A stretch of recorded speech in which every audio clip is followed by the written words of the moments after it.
Thank you so much, Madam President. I rise in support of this resolution honoring the late county clerk in Rockland County, Paul Piperato. Paul passed away suddenly in his sleep on May 6th, 2020, at the age of only 61 years old. He was the absolute epitome of a public servant in our communities. He was a friend. I've known him for years. He knew everybody. He leaves a remarkable legacy of service. He'd entered the county government more than 25 years ago, more than 30 years ago, in 1988 as a budget examiner in the Rockland County Finance Department. He served as Rockland's deputy county clerk for 16 years, as well as serving 2 terms as councilman in the town of Haverstraw from 1997 to 2005. In 2005, he was elected as Rockland County clerk, and he had served with distinction ever since. He was still serving in his 4th term when he passed last year.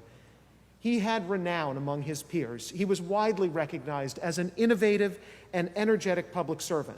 And he was instrumental in the creation of Rockland County Clerk's website, offering 24/7 online access to records, the mobile passport service, and was one of the first counties in New York to offer e-filing and e-recording of records. He established the Return the Favor Veteran Discount Program, which has since been replicated in 52 counties across the state, and served as the president of the New York State Association of County Clerks.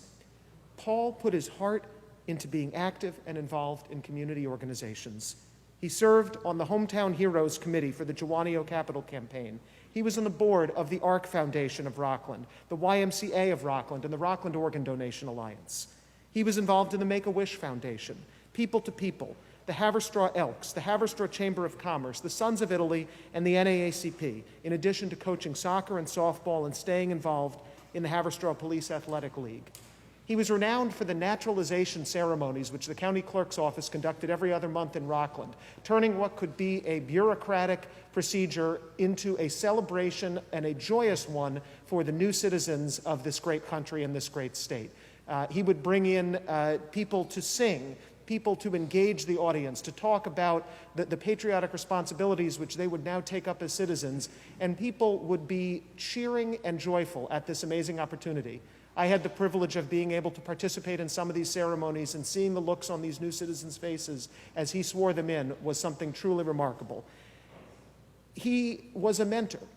When I first started out as a junior staffer for our former Congressman Elliot Engel 12 years ago, Paul was one of the few people who was a senior elected official who, whenever I would see him at an event, would make sure to welcome me, would make sure to introduce me to people, and truly do it in the spirit of compassion and friendliness, which everybody who knew him knew was the core of his being.